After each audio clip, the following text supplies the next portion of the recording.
केवल बाहर दे बोर्ड ते लिखिया होवे क्लॉथ हाउस ते अंदर कपड़े कोई नहीं, यही गल है ना। बाहर दे बोर्ड ते लिखिया होवे पेट्रोल पंप ते अंदर ते कोई बूंद भी नहीं पेट्रोल दी।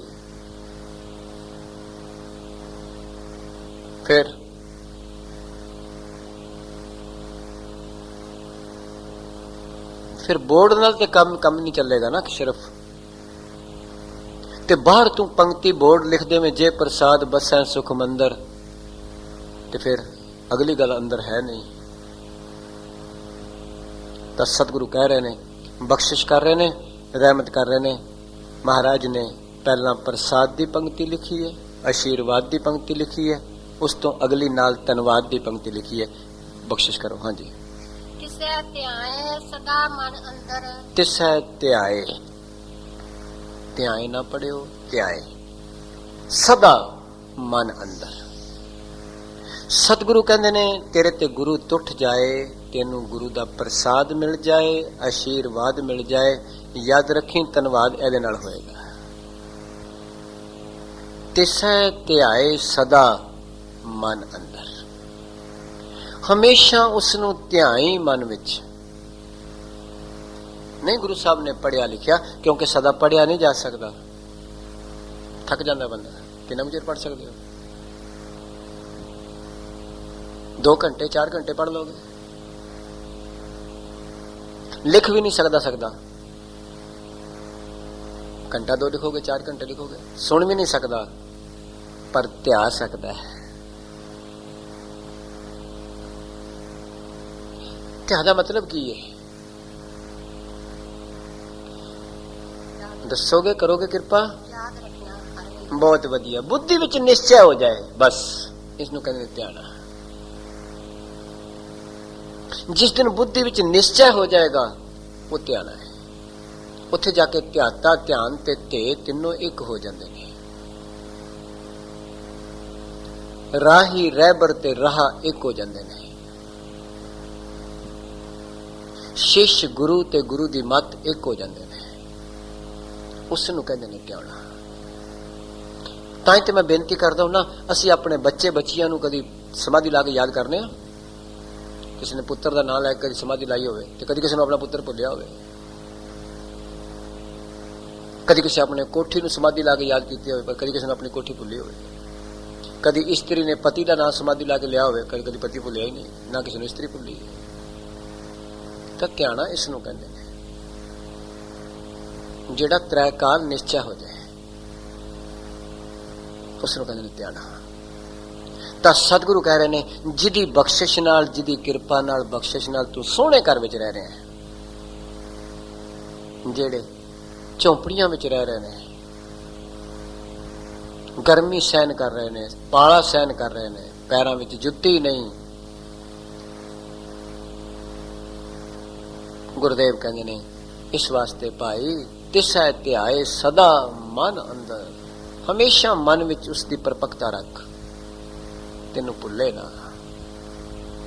हाँ जी। जय प्रसाद ग्रह संग सुख बसना। सतगुरु कहते ने, जिदी कृपा द्वारा जे प्रसाद ग्रह संग सुख बसना, तू घर विच सुखी वस रहा है, सब सुख लै रहे हैं, बच्चों के भी सुख लै रहे हैं, स्त्री का भी सुख लै रहे हैं, वस्तुओं के पदार्थों के सुख भी लै रहे हैं। गुरुदेव कह रहे कि इन्हां सुखां नूं किते अपने ना मन बैठी भी शायद मैं बनाए ने, शायद मेरी चतुराई नाल बने ने, मेरी मेहनत नाल बने ने। मैं परसों ही शायद एक जगह शाम दे दीवान विच ये बेनती की सी कि गुरु साहब की तिलंग राग की एक पंक्ति है, आम तौर पर हजारां वारी असां लोगों ने पढ़ी ते सुनी है, ते सब नूं तकरीबन कंठ है। वो पंक्ति है, रहम तेरी सुख पाया सदा नानक की अरदास। ते याद रखना, ये पंक्ति बहुत डूंगी है। हिंदुस्तान एक बारी गुरु के प्यारे रागियां ने शब्द गाया सी, दास ने, इस पंक्ति ते ही तुहाडी असीस नाल तकरीबन घंटा कुछ विचार कीती सी। रहम तेरी, बस इन्ना जेड़े शब्द ने ये गुरु दा रोल है, इन्ना पार्ट गुरु दा है, दाते दा है। सुख पाया मंगते दा रोल है। सदा नानक की अरदास धन्नवाद है।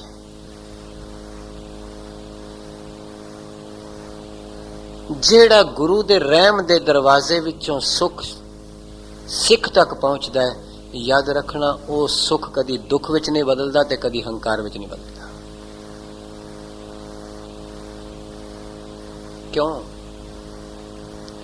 क्योंकि रहम लफज जेड़ा है, जदों कोई बंदा अपनी जिंदगी का कोई मुकदमा लड़दा लोअर कोर्ट ते उदों अपने आप नूं कहंदा मैं सच्चा वां, मैं झूठा नहीं। सैशन कोर्ट ते मुकदमा लड़दा फिर भी कहंदा मैं सच्चा वां।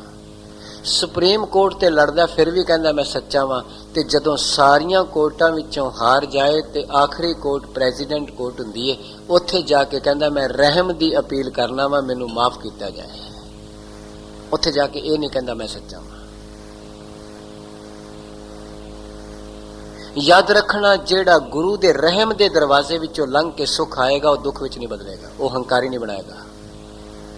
जेड़े मेहमान दरवाजे विचों उड़ीक नाल लंघदे ने, वो मेहमान ड्राइंग रूम विच बैठदे ने, ते जेड़े बंदे घर दियां साइड दियां खिड़कियां बूहे भन के वड़दे ने, वो जां चोर हुंदे ने जां डाकू हुंदे ने।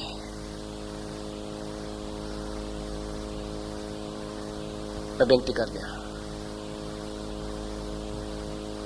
जेड़े सुख गुरु दी रहमत विचों गुजर के आउंदे ने, वो सुख हमेशा ही बख्शां नाल भरे हुंदे ने। ते जेड़े बंदे अपनियां चतराइयां दे सुख मनदे ने, मेहनत दे सुख मनदे ने, याद रखना वो सुख विकारी बनांदे ने। जिस बंदे ने कहा पैसे मैं कमाए ने, वो शराब जरूर पिएगा। जिस बंदे ने समझिया पैसे मैं नहीं कमाए, तू दिते ने, तेरी रहमत है, वो शराब नहीं पिएगा उन्हां पैसों का। ये पक्की गल है। जेड़ा बंदा समझेगा सुख मेरी मेहनत नाल मैनूं मिले ने, उहदा जीवन क्लबां वाला होएगा, पब्बां वाला होएगा। जेड़ा बंदा समझेगा ये सुख मेरे दिते नहीं, रहम तेरी सुख पाया, उहदा जीवन सत्संगत वाला होएगा, शुभ कर्मा वाला होएगा। ये फर्क होएगा। तो रहम तेरी दाते दा रोल है, सुख पाया मंगते दा रोल है, सदा नानक की अरदास थैंक्स दा रोल है, शुकराने दा रोल है। ओदी सदा दी यही अरदास हुंदी है कि ये जो कुछ भी मैनूं मिलिया तेरी रहमत नाल मिलिया। त्रै हिस्से ने इस पंक्ति दे। ओदी अरदास उन्ना चिर नहीं हुंदी जिन चिर समा पूरा नहीं होया, चीज नहीं मिली। ओदी हमेशा ही अरदास हुंदी है, आखिर तक। तो सतगुरु कह रहे ने, बख्शिश कर रहे ने, कृपालता कर रहे ने, जे प्रसाद ग्रह संग सुख बसना। ते गुरुदेव कह रहे ने 8 पहर सिमरो तिस रसना। बस 8 पैर दा मतलब दिन रात होता सदा। 4 पैर दिन दे हुंदे ने, 4 पैर रात दे हुंदे ने। इस वास्ते महाराज ने 8 पैर लिख दिते, क्योंकि उदों टाइम स्केल घड़ियां नहीं सन। विसे चसियां घड़ियां पैरां, ठित्ती वारी मां हुआ। उदों यही टाइम स्केल से। तां 8 पैर ने दिन रात दे। सतगुरु कह रहे ने 8 पैर सिमरो तिस रसना। अपनी जीव नाल हमेशा ओदे गुण गाया कर, जिदी कृपा नाल तेनू सुख मिल रहा है, जिदी कृपा नाल तेनू परिवार विच कोई जी आया कह रहा है। 8 पैर सिमरो तिस रसना। अपनी जीव नाल केवल ओदे गुण गाया कर। पर मुश्किल ए वे, गुण असी किसे होर दे गाने आ ते खाने किसे होर दा। देवन हार को जाना नाही, दिते को लपटावे। गुरु अर्जन पातशाह कहते ने लाग परे तेरे दान स्यों न चित खसमारे। जो तू दान किया उन्होंने चंबड़ गया, जिस खसम ने दिता उन्होंने भुल गया। दासी संगत प्रभु त्याग एक कर्म हमारे। महाराज के दासी मैंने नौकरानी माया, दासी दी संगत करने आ ते प्रभु नु त्याग दिता है, साडे ते ए कर्म ने। दासी संगत प्रभु त्याग एक कर्म हमारे। मैं कई बारी बेनती कर देवा, किसी को थोड़ा धन होवे ते शायद किसी बच्ची ने किसी भैन ने एक कड़ाई पाया होवे सोने दा, जे धन वधिया है ते वंगा 20 हो गई ने कि 20 गुना पाठ वध गया।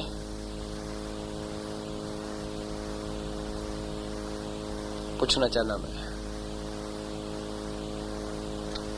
जे तेरे मन विच ख्याल आया है कि वंगा 20 होनियां चाहिए ने, कोई गल नहीं, सतगुरु देन, माड़ी गल कोई नहीं, पर उस तो पहला पहला ये सोच लें सतगुरु 20 गुना पाठ भी होएगा,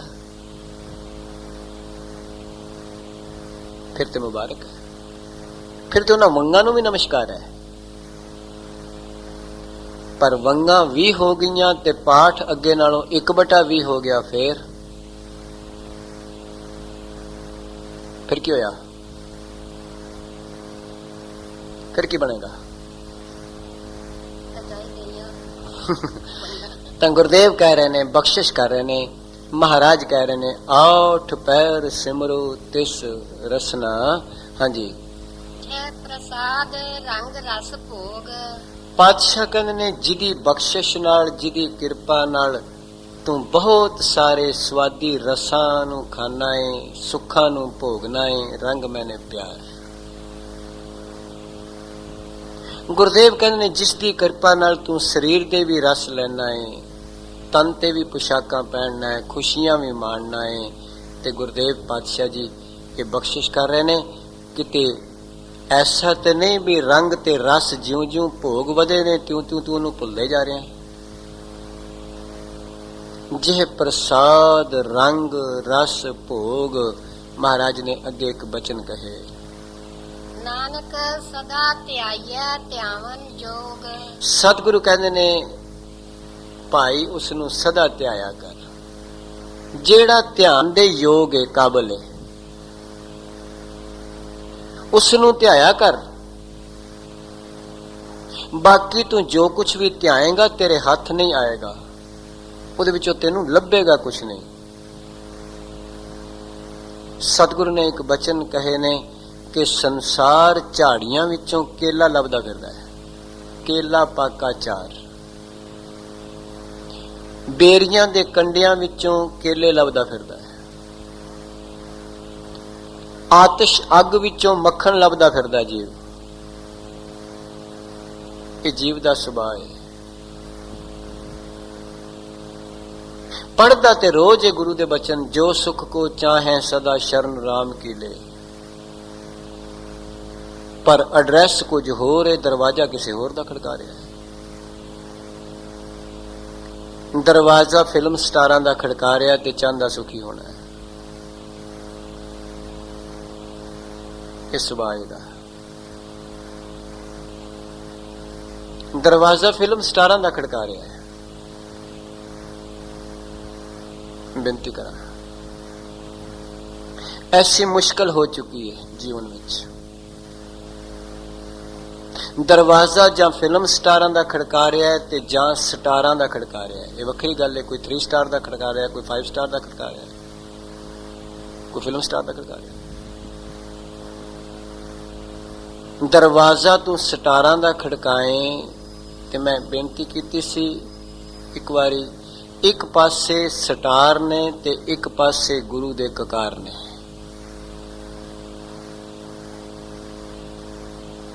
जेड़े लोग गुरु दे ककारां नूं छड्ड के स्टारां दा दरवाजा खड़कांदे ने, वो अज भी दुखी ने, कल भी दुखी ने, दुखी होणगे।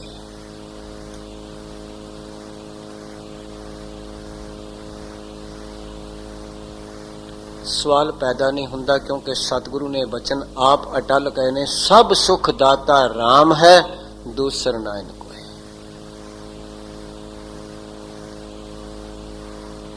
ਮੈਂ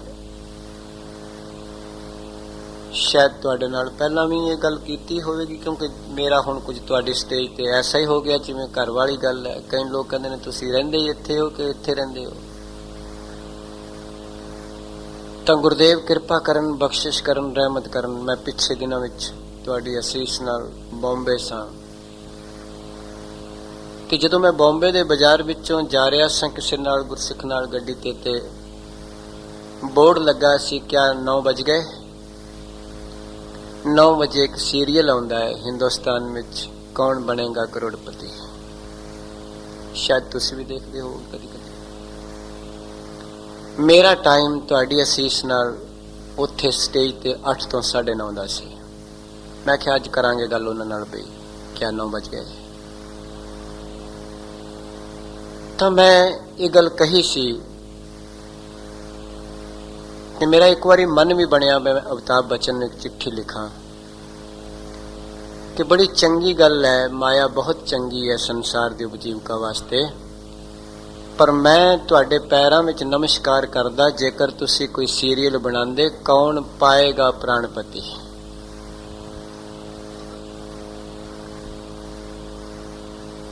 ਕੌਣ ਬਣੇਗਾ ਕਰੋੜਪਤੀ ਤੇ ਆਮ ਗੱਲ ਹੈ, ਕੌਣ ਪਾਏਗਾ ਪ੍ਰਾਣਪਤੀ ਬਹੁਤ ਔਖੀ ਗੱਲ ਹੈ। ਜਿਹੜਾ ਪ੍ਰਾਣਪਤੀ ਨੂੰ ਪਾ ਲੈਂਦਾ ਉਹ ਕਈਆਂ ਨੂੰ ਕਰੋੜਪਤੀ ਬਣਾ ਦਿੰਦਾ ਹੈ। ਕਿਉਂ? ਕਿਉਂਕਿ ਸੰਸਾਰ ਤੇ ਪਤੀ ਬਹੁਤ ਨੇ, ਲੱਖਪਤੀ ਬਹੁਤ ਨੇ, ਰਾਸ਼ਟਰਪਤੀ ਬਹੁਤ ਨੇ, ਛਤਰਪਤੀ ਬਹੁਤ ਨੇ, ਸੈਨਾਪਤੀ ਬਹੁਤ ਨੇ। ਯਾਦ ਰੱਖਣਾ ਪ੍ਰਾਣਪਤੀ ਇੱਕੋ ਹੀ ਹੈ। ਜਿਹੜਾ ਉਸ ਨੂੰ ਪਾ ਲੈਂਦਾ ਹੈ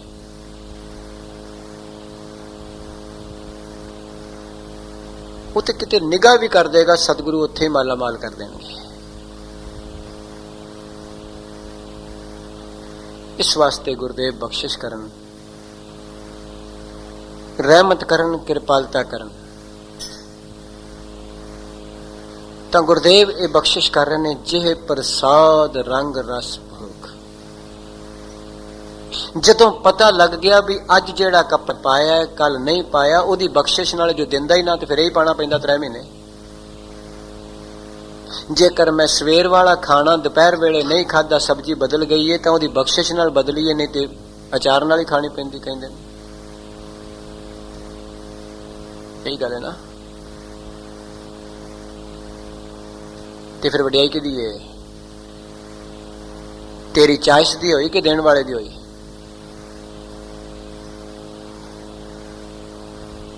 ਤਾਂ ਸਤਿਗੁਰੂ ਨੇ ਤਾਂ ਹੀ ਤੇ ਬਾਣੀ ਵਿੱਚ ਆਖਿਆ, ਰਾਜ ਰੰਗ ਮਾਲ ਰੰਗ, ਰੰਗ ਰੱਤਾ ਨੱਚਾ ਨੰਗ, ਜੇ ਜੀਵੈ ਪਤ ਲੱਥੀ ਜਾਏ, ਸਭ ਹਰਾਮ ਜੇਤਾ ਕਿਛ ਖਾਏ।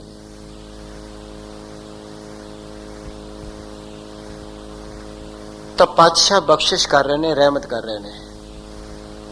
ਮਹਾਰਾਜ ਕਹਿੰਦੇ ਜਿਹਦੀ ਕਿਰਪਾ ਨਾਲ ਤੂੰ ਪੋਸ਼ਾਕ ਬਦਲ ਲੈਣਾ ਹੈ, ਸਵੇਰੇ ਹੋਰ, ਦੁਪਹਿਰ ਨੂੰ ਹੋਰ, ਸ਼ਾਮ ਨੂੰ ਹੋਰ,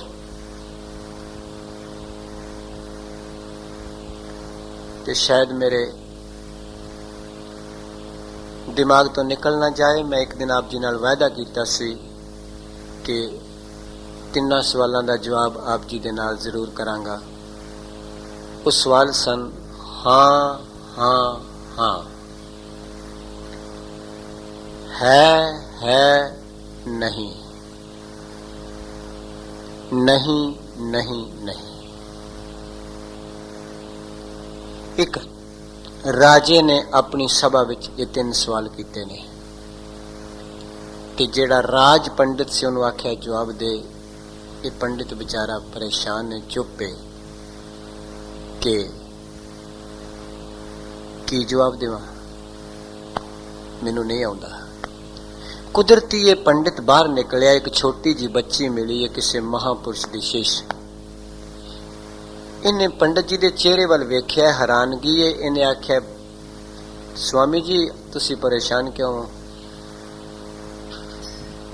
ਆਖਿਆ, ਬੇਟੀ ਰਾਜੇ ਨੇ 3 ਸਵਾਲ ਕੀਤੇ ਨੇ, ਹੈ ਹੈ ਨਹੀਂ ਨਹੀਂ ਨਹੀਂ ਨਹੀਂ, ਤੇ ਮੈਨੂੰ ਤੇ ਆਉਂਦੇ ਨਹੀਂ, ਤੇ ਮੇਰਾ ਤੇ ਰਾਸ਼ਨ ਪਾਣੀ ਬੱਚੇ ਚੱਲਦੇ ਨੇ ਉਸ ਵਿਦਿਆ ਨਾਲ, ਬੰਦ ਕਰ ਦੇਗਾ ਸਭ ਕੁਝ। ਤੈਨੂੰ ਕਾਹਦੇ ਵਾਸਤੇ ਰਾਜ ਪੰਡਿਤ ਰੱਖਿਆ ਹੈ? ਪੁਰਾਣੇ ਜ਼ਮਾਨੇ ਦੇ ਰਾਜੇ ਮਹਾਰਾਜੇ ਆਪਣੇ ਦਰਬਾਰ ਵਿੱਚ ਰੱਖਦੇ ਸਨ ਵਿਦਵਾਨ। ਇਹ ਬੱਚੀ ਕਹਿਣ ਲੱਗੀ, ਪੰਡਿਤ ਜੀ ਇਹ ਤੇ ਗੱਲ ਹੀ ਬੜੀ ਮਾਮੂਲੀ ਜੀ ਹੈ, ਤੁਸੀਂ ਪਰੇਸ਼ਾਨ ਕਿਉਂ ਹੋ? ਇਹ ਤਾਂ ਮੈਂ ਕਰ ਸਕਦੀ ਹਾਂ।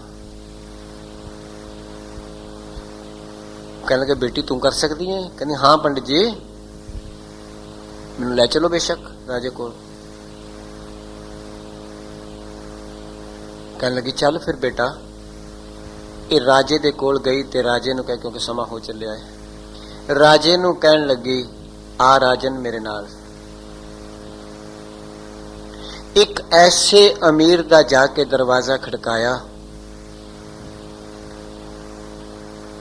ਜਿਸ ਦੇ ਘਰ ਵਿੱਚ 36 ਪ੍ਰਕਾਰ ਦੇ ਭੋਜਨ ਨੇ, ਸੋਨੇ ਦੇ ਪਾਵਿਆਂ ਦੇ ਪਲੰਗ ਤੇ ਬੈਠਾ ਹੈ, ਚਾਂਦੀ ਦੇ ਬਰਤਨਾਂ ਵਿੱਚ ਰੋਟੀ ਖਾ ਰਿਹਾ ਹੈ, ਤੇ ਖਾਣ ਤੋਂ ਪਹਿਲਾਂ ਰਾਮ ਰਾਮ ਵਾਹਿਗੁਰੂ ਵਾਹਿਗੁਰੂ ਨਿਗਰਾਈ ਨਾਲ ਜਪ ਰਿਹਾ ਹੈ। ਉਸਨੇ ਆਖਿਆ ਰਾਜਾ ਤੇਰੇ ਪਹਿਲੇ ਸਵਾਲ ਦਾ ਜਵਾਬ ਹਾਜ਼ਰ ਹੈ। ਪਿਛਲੇ ਜਨਮ ਵਿੱਚ ਵੀ ਕੁਝ ਚੰਗਾ ਬੀਜ ਕੇ ਆਇਆ ਹੈ, ਇੱਥੇ ਵੀ ਚੰਗਾ ਖਾ ਰਿਹਾ ਤੇ ਅੱਗੋਂ ਵਾਸਤੇ ਵੀ ਚੰਗਾ ਬੀਜ ਰਿਹਾ ਹੈ। ਪਹਿਲਾ ਸਵਾਲ, ਪਿੱਛੋਂ ਬੀਜ ਕੇ ਆਇਆ ਹੈ, ਸੋਨੇ ਦੇ ਪਲੰਗ ਤੇ ਬੈਠਾ ਹੈ, ਚਾਂਦੀ ਦੇ ਬਰਤਨਾਂ ਵਿੱਚ ਖਾ ਰਿਹਾ ਹੈ, ਪਰ ਖਾ ਕੇ ਵੀ ਯਾਦ ਉਸ ਨੂੰ ਕਰ ਰਿਹਾ ਹੈ। ਇਸਨੇ ਇੱਥੋਂ ਉਂਗਲ ਪਕੜੀ ਤੇ ਕਿਸੇ ਹੋਰ ਅਮੀਰ ਦੇ ਘਰ ਲੈ ਗਈ। ਉੱਥੇ ਵੇਖਿਆ ਖਾਸ ਸਤਿਗੁਰੂ ਗੁਰੂ ਗ੍ਰੰਥ ਸਾਹਿਬ ਪਾਤਸ਼ਾਹ ਕਹਿ ਰਹੇ ਨੇ, ਖਾਏ ਖਾਏ ਕਰੈ ਬਦ ਫੈਲੀ, ਜਾਨ ਵਿਸੂ ਕੀ ਵਾੜੀ ਜੀਓ। ਗੁਰਸਿੱਖਾ ਯਾਦ ਰੱਖੀ, ਗੁਰੂ ਗ੍ਰੰਥ ਸਾਹਿਬ ਨੇ ਇੱਕ ਇੱਕ ਪਲ ਤੇ ਤੇਰਾ ਜੀਵਨ ਕੜਿਆ ਹੈ। ਹੋਰ ਕਿਸੇ ਵੱਲ ਲੈ ਗਈ, ਬੰਦਾ ਉਹ ਵੀ ਹੈ, ਕੋਠੀ ਉਹਦੀ ਵੀ ਵਧੀਆ ਹੈ, ਬੈਠਾ ਉਹ ਵੀ ਸੋਨੇ ਦੇ ਪਲੰਗ ਤੇ ਵਿੱਚ ਚਾਂਦੀ ਦੇ ਬਰਤਨਾਂ ਵਿੱਚ ਖਾ ਰਿਹਾ ਹੈ, ਪਰ ਖਾਣ ਦੇ ਨਾਲ ਨਾਲ ਕਈ ਗਾਣੇ ਬਜਾਣੇ ਸਾਹਮਣੇ ਨਰਤਕੀਆਂ ਲੱਗੀਆਂ ਨੇ, ਡਾਂਸ ਵੇਖ ਰਿਹਾ ਹੈ। ਕਹਿ ਦਿੱਤਾ ਇਸ ਬੇਟੀ ਨੇ ਰਾਜਾ ਹੈ ਨਹੀਂ, ਪਿੱਛੇ ਹੈ ਸੀ, ਹੁਣ ਖਾ ਰਿਹਾ ਹੈ, ਅੱਗੋਂ ਕੁਛ ਨਹੀਂ ਬੀਜ ਰਿਹਾ। ਇੱਥੋਂ ਉਂਗਲ ਪਕੜੀ ਏ, ਕਿਸੇ ਹੋਰ ਵੱਲ ਲੈ ਗਈ ਏ। ਉਹਦਾ ਘਰ ਗਰੀਬੀ ਏ, ਖਾਣ ਨੂੰ ਰੋਟੀ ਨਹੀਂ, ਔਲਾਦ ਭੁੱਖੀ ਮਰ ਰਹੀ ਏ, ਤੇ ਆਪ ਵੀ ਫਿਰ ਸ਼ਰਾਬ ਪੀ ਰਿਹਾ ਹੈ। ਆਖਿਆ ਰਾਜਾ ਇਹ ਤੀਸਰਾ ਸਵਾਲ ਹੈ, ਨਾ ਪਿੱਛੇ ਕੁਝ ਬੀਜਿਆ, ਨਾ ਹੁਣ ਕੁਝ ਬੀਜਿਆ, ਤੇ ਨਾ ਅੱਗੋਂ ਕੁਝ ਬੀਜ ਰਿਹਾ। ਸਤਿਗੁਰੂ ਕਹਿ ਰਹੇ ਨੇ ਜੇ ਪ੍ਰਸਾਦ ਰੰਗ ਰਸ ਭੋਗ, ਨਾਨਕ ਸਦਾ ਤਿਹਾਈ ਹੈ ਤਿਹਾਵਨ ਜੋਗ। ਸਤਿਗੁਰੂ ਕਿਰਪਾ ਕਰ ਦੇਣ, ਬਖਸ਼ਿਸ਼ ਕਰ ਦੇਣ, ਰਹਿਮਤ ਕਰ ਦੇਣ, ਕਿਰਪਾਲਤਾ ਕਰ ਦੇਣ। ਐਸੇ ਗੁਰੂ ਦੀ ਮਹਾਨ ਬਾਣੀ, ਐਸੇ ਗੁਰੂ ਦੇ ਮਹਾਨ ਆਦਰਸ਼ ਵਿੱਚੋਂ ਮੇਰੇ ਤੇ ਤੁਹਾਡੇ ਜੀਵਨ ਵਿੱਚ ਕੁਝ ਐਸੀ ਛਾਪ ਗੁਰੂ ਦੀ ਕਿਰਪਾ ਨਾਲ ਲੱਗ ਜਾਏ, ਤਾਂ ਕਿ ਜੀਵਨ ਕੁਝ ਬਦਲ ਜਾਏ। ਭੁੱਲਾਂ ਚੁੱਕਾਂ ਦੀ ਖਿਮਾ। ਵਾਹਿਗੁਰੂ ਜੀ ਕਾ ਖਾਲਸਾ।